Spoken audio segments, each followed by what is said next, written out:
یہ تخت و تاج دنیا کے بہترین خطے پر حکومت، بہترین سپاہیوں پر مشتمل اس فوج کا میرے بعد کون وارث ہوگا؟ مغل بادشاہ جلال الدین اکبر کے ہاں یکے بعد دیگر کئی بیٹے پیدا ہوئے، لیکن وہ سب کے سب چند دن یا زیادہ سے زیادہ چند سال اس دنیا میں رہ کر موت کی وادیوں میں اتر گئے تھے۔ اولاد اور وارث کی یہ کمی کا یہ دکھ مضبوط ترین مملکت کے طاقتور ترین فرما روا کو اندر ہی اندر سے کمزور کیے جا رہا تھا۔ شہنشاہ اکبر کو اپنی زندگی بے کیف اور بے مقصد دکھائی دینے لگی۔ ادھر وارث کی روز بروز بڑھتی ہوئی تمنا نے اس کے اندر ایسی آگ دہکا دی تھی جس نے بڑھتے بڑھتے اس کے پورے وجود کو گھیرے میں لے لیا۔ انہی دنوں اس نے ایک درویش سلیم کا ذکر سنا۔ یہ درویش اکبر بادشاہ کے دارالحکومت آگرہ کے قریب ایک علاقے فتح پور سیکری میں رہتے تھے۔ اکبر بادشاہ نے اس درویش سے مل کر اپنی دلی آرزو بیان کرنے کا فیصلہ کیا۔ بادشاہ کا ارادہ جان کر اس کے مصاحبین نے کہا کہ بادشاہ کا ایک فقیر کے پاس جانا مناسب نہیں، فقیر کو دربار میں طلب کر لیا جائے۔ یہ تجویز سن کر بادشاہ نے کہا کہ اگر اس فقیر نے ہمارے دربار میں آنے سے انکار کر دیا اور پھر اس کے بعد ہم اپنی خواہش کے لیے اس کے پاس گئے تو یہ بات ہمارے لیے بالکل مناسب نہ ہوگی۔ آخرکار ایک دن وسیع و عریض مغل سلطنت کے طاقتور ترین بادشاہ اکبر سوالی بن کر ایک درویش شیخ سلیم چشتی کی بارگاہ میں سر جھکائے حاضر ہوئے۔ شیخ سلیم چشتی نے اکبر بادشاہ کی بات سنی اور اس کے لیے اللہ تعالیٰ کے حضور دعا کی۔ اکبر بادشاہ کو ایک ولی اللہ کی دعا لے کر بہت اطمینان ہوا، لیکن ساتھ ہی ساتھ ایک ایسی بات بھی ہو گئی جس نے اکبر بادشاہ کو سوچ میں ڈال دیا۔ حضرت شیخ سلیم چشتی نے اکبر بادشاہ کو اولاد اور وارث سلطنت کے لیے دعا دینے کے بعد فرمایا کہ اب اسے سلطان الہند کے دربار میں حاضری دینی چاہیے۔ سلطان الہند کا دربار؟ ہندوستان کا بادشاہ تو میں ہوں، اکبر نے کچھ حیرانی اور کچھ بے یقینی کے انداز میں کہا۔ دیکھیے، آپ کی بادشاہت ہندوستان کی سرزمین پر ہے، یہ دنیاوی اور عارضی حکمرانی ہے۔ سرزمین ہند کی روحانی اور مستقل حکمرانی کا تاج تو اللہ نے ایک ولی رسول اللہ صلی اللہ علیہ وآلہ وسلم کے ایک غلام حضرت خواجہ معین الدین چشتی رحمت اللہ علیہ کے سر پر سجایا ہے۔ شیخ سلیم چشتی کے پاس آ کر ان سے اپنے لیے دعا کی درخواست کر کے اکبر بادشاہ کو دلی سکون ملا تھا۔ شیخ سلیم کے فرمان پر لبیک کہنا اکبر بادشاہ نے اپنا فرض جانا۔ آگرہ میں چند روز رہنے کے بعد اکبر بادشاہ نے اجمیر کوچ کا فرمان جاری کیا۔ اس فرمان پر دربار کے بعض لوگوں میں ایک ہلچل سی مچ گئی۔ کچھ لوگ نہیں چاہتے تھے کہ شہنشاہ سلطنت کا فرما روا ایک ولی اللہ کے مزار پر جائے، لیکن بادشاہ نے ایسے تمام مشورے رد کر دیے اور حضرت خواجہ معین الدین چشتی رحمت اللہ علیہ سے اظہار عقیدت میں آگرہ سے اجمیر 120 کوس یعنی تقریباً 400 کلومیٹر فاصلہ سواری کی بجائے پیدل طے کیا۔ سلطان الہند حضرت خواجہ معین الدین چشتی رحمت اللہ علیہ کے دربار میں حاضر ہو کر مغل بادشاہ جلال الدین اکبر نے کافی دیر تک گریہ زاری کی، جیسے کوئی تھکا ہارا شخص اپنی ماں کی گود میں آ کر بلک بلک کر روتا ہے۔ غریب نواز کے دربار میں حاضری کے دوران بادشاہ کی آنکھوں سے رواں ہونے والے آنسوؤں نے اس کے باطن میں بڑھتی ہوئی بے قراری و بے چینی کی آگ کو بجھا دیا۔ بادشاہ کے دل کو سکون ملا اور اسے یقین ہو گیا کہ اب اللہ اس کی مراد پوری کر دے گا۔ اکبر بادشاہ اجمیر سے واپس آگرہ آ گیا اور چند دنوں بعد حضرت شیخ سلیم چشتی کے دربار میں حاضر ہوا۔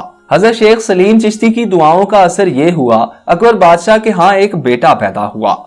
اکبر بادشاہ نے حضرت شیخ سلیم چشتی کے نام پر اپنے فرزند کا نام سلیم رکھا۔ حضرت سلیم چشتی سے کیا عقیدت تھی کہ بادشاہ نے اپنے نومولود بیٹے کا نام سلیم تو رکھ لیا، لیکن حضرت کے احترام میں اپنے بیٹے کو کبھی سلیم کہہ کر نہیں پکارا، بلکہ اس کا لقب شیخو رکھا۔ جی ہاں، وہی شیخو جس کے نام پر ایک شہر شیخو پورا بھی پنجاب میں واقع ہے۔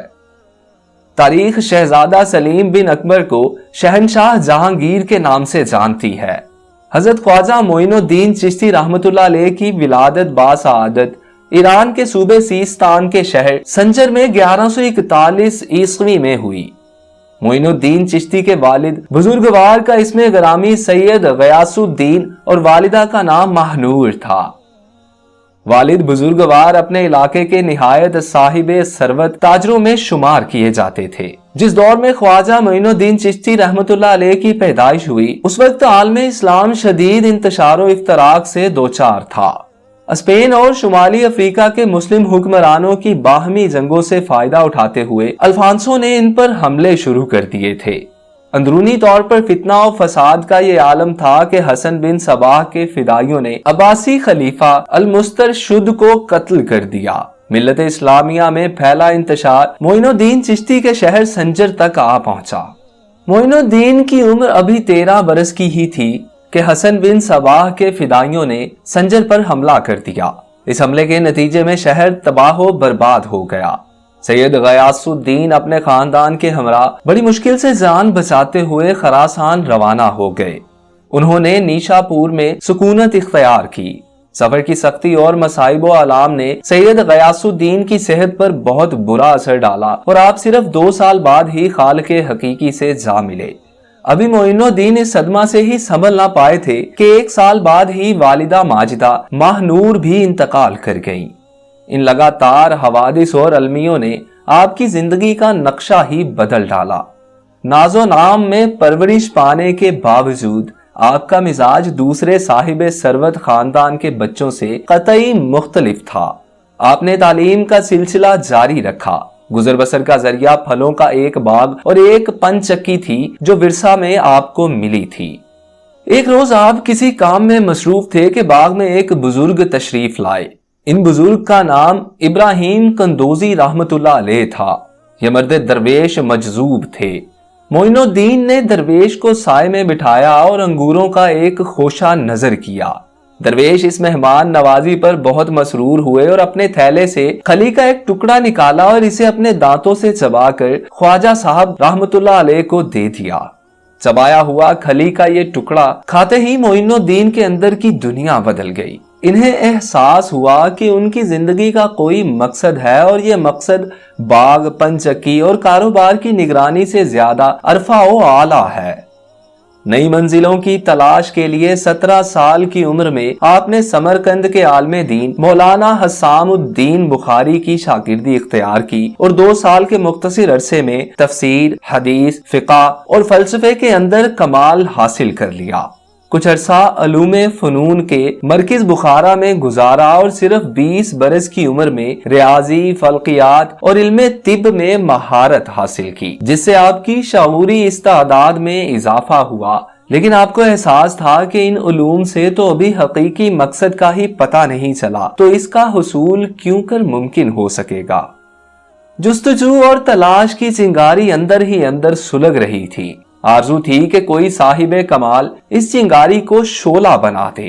سلسلہ چشتیہ کے صاحب کمال بزرگ خواجہ عثمان روحانی رحمت اللہ علیہ نیشا پور شہر کے قریب ہی ایک قصبے ہارون یا ہرون میں جلوہ افروز تھے۔ معین الدین چشتی رحمت اللہ علیہ خواجہ عثمان ہارونی کی خدمت میں حاضر ہوئے تو اس وقت آپ کی عمر لگ بھگ 21 برس کی تھی۔ خواجہ عثمان نے بیعت کرنے کے بعد آپ کو خانقاہ کی ایک ذمہ داری سونپ دی اور آپ نے بلا چوں چراں اس ذمہ داری پر عمل درآمد شروع کر دیا۔ دن مہینوں میں اور مہینے سال میں بدل گئے۔ اس دوران نہ تو خواجہ عثمان ہارونی رحمت اللہ علیہ نے دوبارہ معین الدین کی خبر لی اور نہ ہی معین الدین نے دریافت کیا کہ حضرت میرے ساتھ کیا معاملہ ہے۔ ایک روز حضرت خواجہ عثمان ہارونی رحمت اللہ علیہ نے آپ کو بلایا اور پوچھا، تمہارا نام کیا ہے؟ آپ نے جواب دیا، معین الدین۔ خواجہ عثمان رحمت اللہ علیہ نے فرمایا، ہمارے ساتھ آؤ۔ خواجہ معین الدین چشتی رحمت اللہ علیہ اپنی تصنیف میں تحریر کرتے ہیں، مرشد کریم نے 2 رکعت نماز اور قبلہ رو بٹھا کر چند سورتیں اور درود شریف پڑھوائی اور پھر مجھے اپنی 2 انگلیاں دکھا کر استفسار فرمایا، کیا دیکھتا ہے؟ میں نے عرض کیا، 18,000 عالمین کا مشاہدہ کر رہا ہوں۔ کہا جاتا ہے کہ اس واقعہ کے بعد بھی کافی عرصہ معین الدین اپنے مرشد کی قربت میں رہے۔ معین الدین رحمت اللہ علیہ کو فیض عطا کرنے کے بعد وقت رخصت خواجہ عثمان ہارونی رحمت اللہ علیہ نے انہیں اپنے سینے سے لگایا، سر و چشم کو بوسہ دیا اور فرمایا، تجھ کو اللہ کے سپرد کیا۔ معین الدین خواجہ عثمان ہارونی رحمت اللہ علیہ سے رخصت ہوئے اور مختلف شہروں اور ملکوں سے ہوتے ہوئے آپ نے شیخ حسام الدین رحمۃ اللہ علیہ، ابراہیم کندوزی رحمۃ اللہ علیہ، بہاؤالدین بختیار اوشی رحمۃ اللہ علیہ جیسے بزرگان دین سے اکتساب فیض حاصل کیا۔ دوران سفر اصفہان میں خواجہ بختیار کاکی رحمۃ اللہ علیہ سے ملاقات ہوئی۔ انہوں نے بیعت کی درخواست کی جو خواجہ معین الدین رحمۃ اللہ علیہ نے قبول فرمائی۔ اصفہان سے خواجہ معین الدین رحمۃ اللہ علیہ حضرت بختیار کاکی رحمۃ اللہ علیہ کی معیت میں مکہ معظمہ پہنچے اور حج کا فریضہ انجام دیا، پھر مدینہ تشریف لے گئے۔ مسجد نبوی صلی اللہ علیہ وآلہ وسلم میں آپ مسلسل مراقبہ و مشاہدہ میں مشغول رہے۔ ایک روز آپ کو حضور نبی کریم صلی اللہ علیہ وآلہ وسلم کی زیارت ہوئی۔ رسول اللہ صلی اللہ علیہ وآلہ وسلم نے ارشاد فرمایا، اے معین الدین، تو میرے دین کا معین ہے، میں نے ولایت ہندوستان تجھ کو عطا کی، تو اجمیر جا، تیرے وجود سے وہاں ظلمت کفر دور ہوگی اور اسلام رونق افروز ہوگا۔ دربار رسالت صلی اللہ علیہ وآلہ وسلم کی اس بشارت سے خواجہ معین الدین رحمۃ اللہ علیہ پر وجد کی کیفیت طاری ہو گئی۔ آپ رحمۃ اللہ علیہ کی خوشی کی کوئی انتہا نہ رہی، لیکن اجمیر کا نام آپ نے پہلی بار سنا تھا۔ آپ رحمۃ اللہ علیہ نہیں جانتے تھے کہ اجمیر کہاں ہے، کتنی دور ہے، وہاں تک پہنچوں گا کیسے۔ سوچتے سوچتے پھر غنودگی آ گئی۔ عالم خواب میں آپ کو اجمیر کا راستہ دکھا دیا گیا۔ خواب سے بیدار ہوئے تو روضہ اقدس پر حاضری دی اور پھر اپنے احباب کے ہمراہ بغداد کی طرف چل پڑے تاکہ اس کامیابی سے مرشد کو باخبر کر سکیں اور ان سے اجازت لے کر ہندوستان کا قصد کریں۔ سن 1189 میں آپ مدینہ منورہ سے بغداد پہنچے، کچھ عرصہ وہاں قیام فرمایا، پھر افغانستان کے راستے لاہور پہنچے۔ لاہور میں حضرت سید علی حجویری رحمۃ اللہ علیہ کے مزار پر 40 روز مراقبہ میں مشغول رہے۔ مراقبہ کے بعد حجرہ سے باہر تشریف لائے تو یہ شعر ارشاد فرمایا، گنج بخش فیض عالم مظہر نور خدا، نا کسارا پیر کامل کامل آرا رہنما۔ اس کے بعد سے ہی حضرت علی حجویری داتا گنج بخش رحمۃ اللہ علیہ کے لقب سے مشہور ہوئے۔ لاہور سے آپ رحمۃ اللہ علیہ نے ملتان کا قصد کیا۔ ملتان میں آپ نے تقریباً 5 سال قیام فرمایا۔ ملتان میں قیام کے دوران خواجہ معین الدین نے سنسکرت، پراکرت اور دیگر مقامی زبانیں سیکھیں، ہندوستان کی تاریخ کا مطالعہ کیا، وہاں کی ثقافت کا جائزہ لیا۔ اس کے بعد آپ اجمیر روانہ ہوئے۔ راجہ اجے پال نے 6 صدی عیسوی میں کوہراوی کے دامن میں ایک بستی اجے میرو کی بنیاد رکھی۔ اجے میرو کے معنی ہیں ناقابل شکست پہاڑ۔ اجے پال نے ہندوستان کا پہلا پہاڑی قلعہ تارا گڑھ تعمیر کیا اور اسے اپنا پایا تخت قرار دے کر ایک مستقل سلطنت قائم کر لی۔ وقت گزرتا رہا، 7ویں صدی میں اجمیر پر چوہان راجپوتوں کا قبضہ ہو گیا۔ خواجہ معین الدین چشتی رحمۃ اللہ علیہ جب اجمیر میں رونق افروز ہوئے، اس وقت پرتھوی راج اجمیر کا فرما روا تھا۔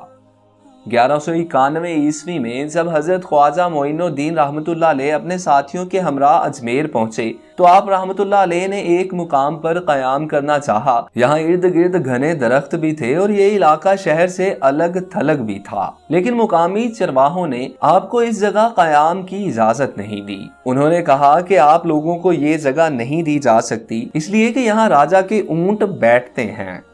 خواجہ صاحب رحمۃ اللہ علیہ نے یہ سنا تو عالم استغراق میں فرمایا، اچھا اونٹ بیٹھتے ہیں تو بیٹھیں۔ اس کے بعد آپ نے تھوڑی دور انا ساگر کے کنارے ایک جگہ کو قیام کے لیے منتخب فرمایا۔ ادھر جس جگہ راجہ کے اونٹ بیٹھتے تھے وہاں جب اونٹ بیٹھے تو ایسے بیٹھے کہ اٹھانے سے بھی نہ اٹھے۔ چرواہے سخت پریشان ہوئے۔ انہوں نے اس واقعہ کی اطلاع اپنے افسران کو پہنچائی۔ ان لوگوں نے بھی اپنے طور پر سارے جتن کر لیے لیکن اونٹ اٹھ کر نہ گئے۔ بالآخر پتا چلا کہ کوئی مسلمان سادھو یہاں آئے تھے اور انہوں نے اس جگہ کو اپنے قیام کے لیے منتخب کیا تھا، لیکن چرواہوں کے منع کرنے پر وہ یہاں سے چلے گئے تو افسران نے حکم دیا کہ جا کر اس سادھو فقیر سے معافی مانگو۔ چرواہے حضرت خواجہ معین الدین رحمۃ اللہ علیہ کی خدمت میں حاضر ہوئے اور معافی کی درخواست کی۔ خواجہ معین الدین رحمۃ اللہ علیہ مسکرائے اور از راہ شفقت گردن کے اشارے سے چرواہوں کو معاف کیا اور ارشاد فرمایا، اچھا جاؤ، اونٹ کھڑے ہو گئے۔ چرواہے واپس اس جگہ پہنچے اور ان کی خوشی اور حیرت کی کوئی انتہا نہ رہی جب انہوں نے دیکھا اونٹ کھڑے ہو گئے ہیں۔